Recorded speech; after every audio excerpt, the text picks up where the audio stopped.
Welcome to the Rebuild Procurement Podcast, the number one procurement podcast in the world, where we dive deep into topics to keep procurement people up to date and ahead of their peers. Subscribe on YouTube, Spotify, Apple Podcasts, wherever you're listening. Click the upvote, click like, click subscribe. On today's episode, Alan, we're gonna go into the mind and the work of Elon Musk. So both you and I, we had read Walter Isaacson's book on Elon, just published about a year ago, probably, maybe even more at this point. But David Senra on the Founders Podcast, both you and I had listened to this. You would send it to me. And I don't know how much time he spent on it, but he said 60 hours. Weeks, months. Yeah. The way he was talking, he was, what is it called? Hardcore mode. He was hardcore mode. The way Elon probably would have loved it to be presented. So we're going to choose our top 3 from a list of 31 that David Senra went through.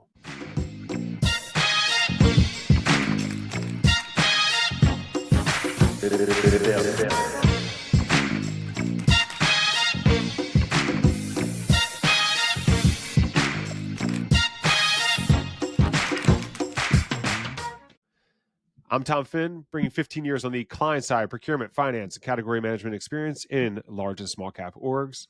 And I'm Alan Veeck, a procurement geek on the sell side of our street, and I've assembled a team of superhuman procurement professionals, and we're all doing managed services at a little company that we like to call Summit.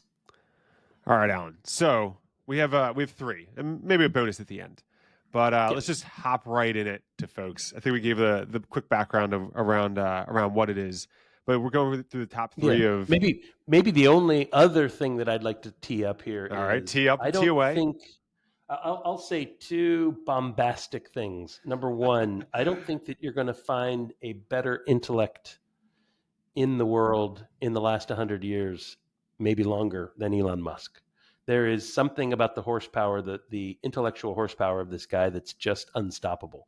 The second bombastic thing I'd say is he's an iconoclast when it comes to business. He does things that nobody else does, not just from the standpoint of output, but the ways that he does things. And that's what makes this list, that's what makes this book so interesting. And that's what makes this distilled list of 31, let's call them principles, so incredibly unique. Is there, you read a lot of business books, and business books can oftentimes parrot the same tired lines.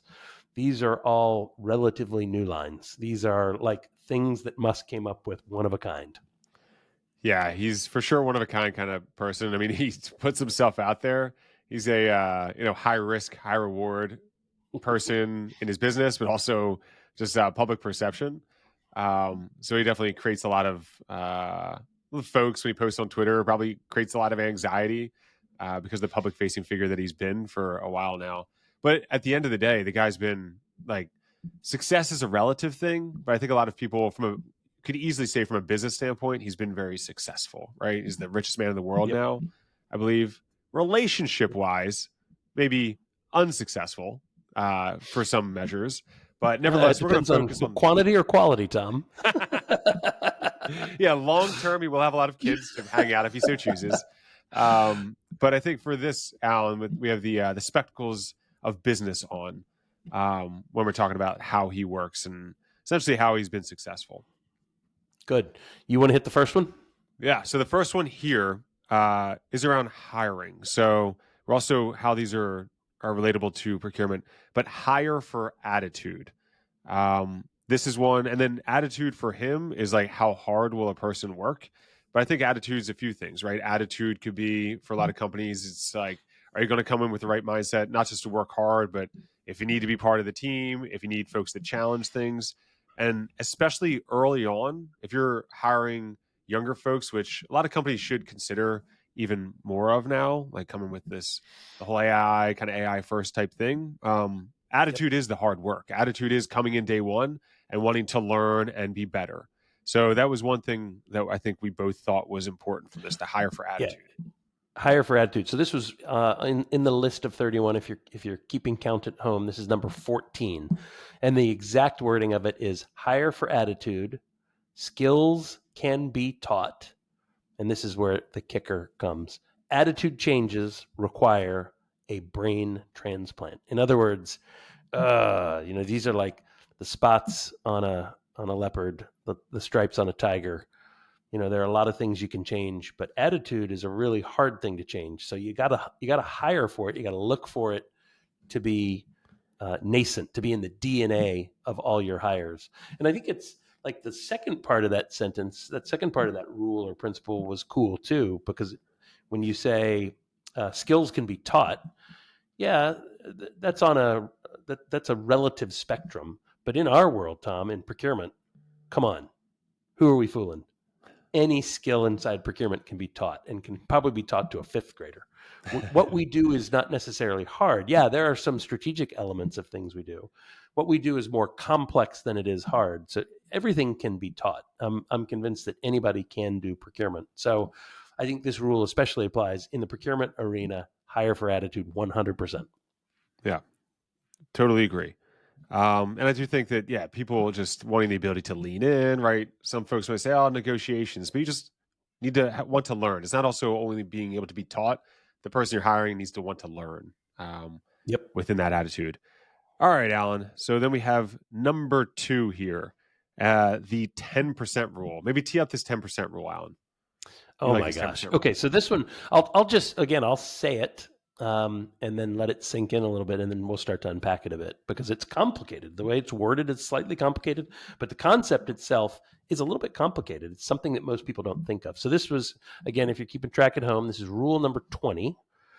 If you aren't adding back at least 10% of the things that you deleted, then you didn't delete enough. So think about this again. It's kind of worded so it's a lot of double negatives or something. So let's say that in a process you're trying to simplify the process. Musk would advocate simplifying so radically that you remove everything, and only add you only keep what must be added back in. So if you should over delete, and then you should add back in 10% of the things you deleted. So that's, I think, kind of the process. You over delete and then you add back in what must be added back in. So the standard rule of simplify but only so much as is required, that kind of a notion. Yeah, and one thing that he brought up just around regulations was he would make like if there was some limitation and folks say, well, that's just the way the government does it. He's like, but who at the government? Like, I want to know who Mm-hmm. created that regulation, and I've experienced that. Say in a prior life was responsible for all the capex purchasing for large capital projects overseas within the U.S. as well. So one thing that was constantly known when you're going through doing the whole the upfront planning, the FEL0 planning, is like, all right, well, in the US it's going to cost this $30 million, $60 million. But having also supported plants in China where they're like $3-4 million for the same thing. Yep. Essentially the same thing, right? There's differences, but a lot of it comes down to, all right, US has these certain standards, China has these standards, Brazil, Argentina, India have these standards, and it sways costs incredibly. And even just when you're doing, say, for manufacturing plants in the United States, it was like regulations that folks, I say regulations, but like processes that folks would follow that Dow or DuPont had created back in the 80s that there's no way that person's even around at Dow or DuPont now. They just created it. It became set in stone. Maybe the government even adopted it because of the scale of the companies at that time. But they're no longer relevant, right? And there are things that need to be challenged and worked through because it has dramatic cost implications. Yeah, huge, huge. It can tend to make us uncompetitive. It can tend to turn us into a country that doesn't build things anymore. I think that's why the current administration has a very strong focus. They have their own rule, which is basically if you're going to propose a new regulation, you have to cut 2 or 3 other existing regulations because the legislation, the books on how things get done through all the departments, the executive branch departments, everything's larded up with these regulations that oftentimes might be 100 years old, might be Yeah, 200 years old. for They sure. make no sense in today's context. Like you mentioned, Dow DuPont in the 80s drawing up some rules that probably applied to chemical chemical manufacturing facilities in the 80s, but think about how much automation has changed things. So there's this notion of always having to go back and examine everything and justify everything anew. You have to say, why do we do this? And the stories from the book and the stories from that podcast that you referenced, the Founders podcast on Elon Musk, were just phenomenal, because it was basically Elon would keep asking, well, who wrote that? Who wrote that spec into this design? And somebody would say, well, I don't know. And he'd say, well, you don't come back here until you find out a name. And they Yeah. would then dig it all the way back to government regulation. And he would chase it to its first principles, to its core, to its source, and challenge it, and oftentimes win. Yeah. Yeah. And it is pretty incredible. They think they even, I think Senator was talking about with like China, he didn't want to do joint ventures. So he would actually, and which China mandates, and he flew there to work with the Chinese government along with his team. Right. So for something Yep. that they never do. So that's an entire government that he shifted. Yes. Um, Yeah. Do you remember seeing the picture of the SpaceX rocket engines, kind of the before I've and seen after? the timeline of them. Yeah. Yeah, the It's time, pretty and crazy. that's just a crazy thing. They show the before after here. I'll even pull up. Let me pull up a little image of it here, because I think it's worthwhile showing. The before after is just it's almost unbelievable. All right, so here let's look at this. This is a great picture. I don't know if you can see that, but basically this is Raptor 1, which was the first engine they built to go on the earliest designs of the rockets, that a lot of them that Oh, blew yes. up. Yeah. I've seen this. And this is based upon, then understood technology. This is kind of like state of the art. And across the course of, I think here's probably like 5 or 7 years, and then an additional 5 or 7 years, applying this delete principle, running that algorithm that they talked about, which is, let's simplify as much as we possibly can. You get from this spaghetti looking chart, this Medusa's head of snakes here, to something smaller and simpler. But look at this final design on the Raptor 3. So third Yeah. generation Raptor, just amazingly simplified, and to the point of the rule, cheaper, more reliable, safer. Like, everything is good about this. So it's just one of those things that's it's just a fascinating case study. Yeah. That is very cool. Yeah. And he's in the mix on all this kind of stuff too. So it's pretty incredible. Yep.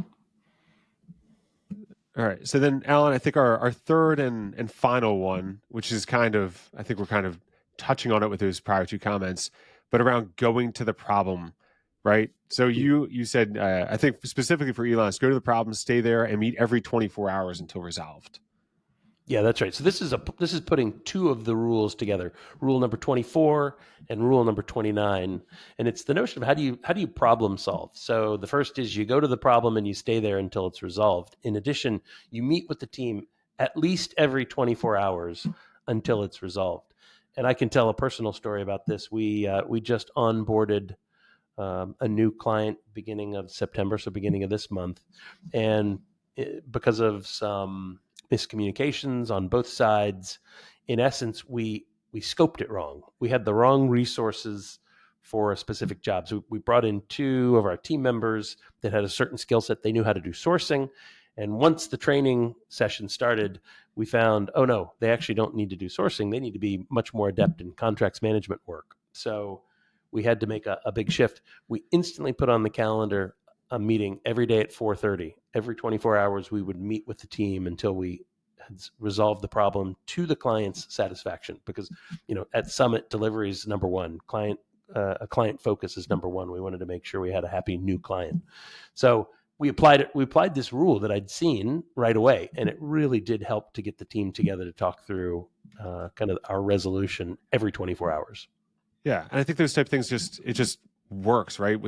It allows everyone to focus on the task at hand and then work through the resolution of that.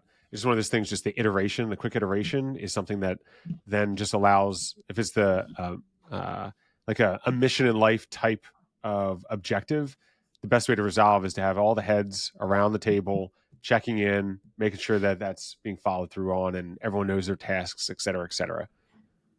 Yep. Yeah. Right So on. it's yeah. Love that. So then the last one here, Alan, the idiot index. the idiot index. Some Yeah, refer to this as like a these are cost some buildup. bonuses. Yeah, I know. Yeah, these are some bonuses because these Yeah. weren't in the rules. These were just in the discussions. Yeah. So I think this is one that hopefully folks out there have done this a few times in their careers, but just the should cost model, especially if you're dealing with in parts, but really anything, any output that you have that you can touch, should cost models are important. Elon tends to in-house a lot of things because of this. But the idiot index is essentially if you're paying, like, what markup am I paying over the materials themselves? So, okay, maybe there's some labor and things like that, but if it's a steel thing, what does that steel cost? Okay, $200. Why are we paying $30,000? Right? What's the reason for that? That's right. And then that What is that? allows What's folks to go causing in. that markup? Yeah, Mm-hmm. yeah. So just to allow, and he's cost obsessed. I'm sure it sounds as if, based upon churn in his organizations, he could be a bit exhausting to work for, but I think a lot of folks also get a lot out of him. And if you really want to drive costs out of an organization, he's the kind of guy that will be totally supportive of that. Yeah, because that's what he wants as well. Yeah, I mean, think about the mission of most of his companies. It is about a lot about cost. The reusability of rockets and SpaceX is hugely important. Getting the cost per payload, per kilogram of payload into space the cheapest possible is the objective. The notion of making an electric car affordable for every person around the planet, that's the goal of Tesla. So cost to him is hugely important. And I kind of sat back and marveled as I understood that. I hadn't really thought through how Musk was connected to procurement, but that's how he's connected to procurement. We oftentimes get accused of being only cost focused, but cost is kind of the table stakes for a good procurement team.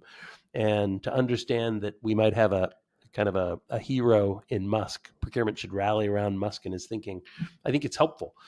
Too often, people rally around every other function inside of a business except procurement. And I think to the extent that we need somebody to build a statue to in procurement, why not Elon Musk? He's pretty good. I'm sure plenty of people could give reasons why, but still, Yeah, nevertheless, he's definitely, like, he's uber focused on those things. So it's definitely very much. certain areas of his personality that could definitely be leaned into, even if you And don't like it all. I'm going to give one more bonus Oh, piece. all right. Again, Bonus this is number something that 2. wasn't.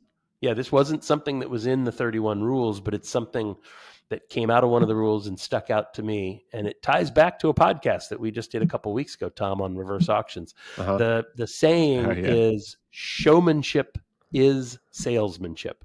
So in other words, if you can make a good show, give a good narrative, tell a good story, evoke emotions in a showmanship manner, that's how you sell.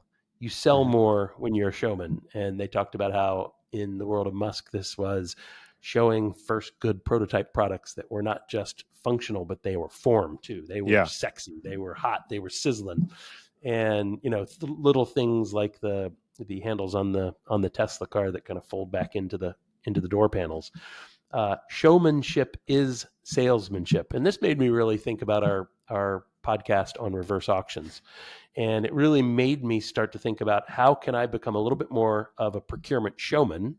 I don't think there's much sexy in procurement. There aren't many things we can show in procurement that are showmanship, but reverse auctions is certainly one of them. When you see a big screen, and you see 7 of your incumbent suppliers each bidding their price down against each other, and you see real time saving 7, 10, 15, 25%.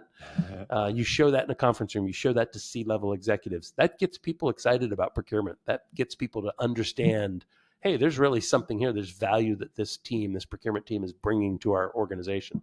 So I formulated, Tom, you'll be happy to hear this, I formulated a new sales offering for Summit Procurement, and everybody on the call is hearing it first here today.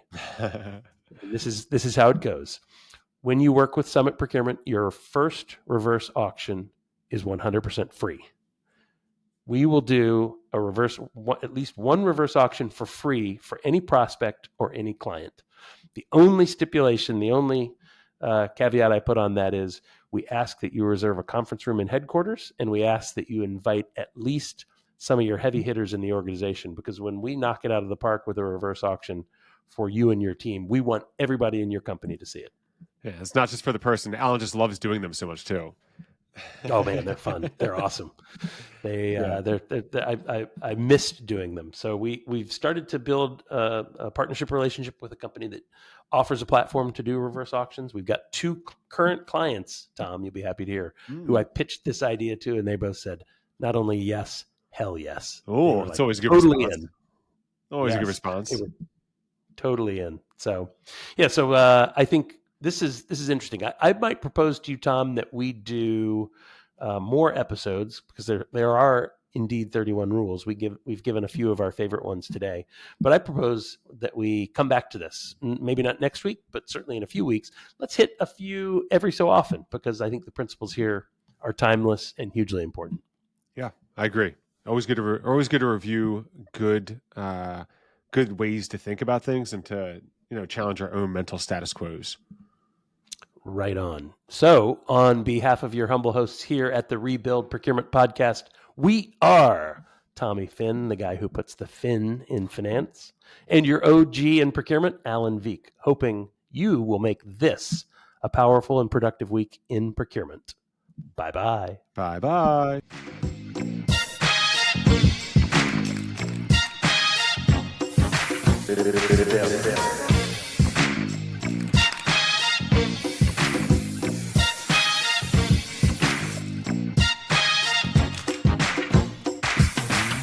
Show me, and you won't hear the word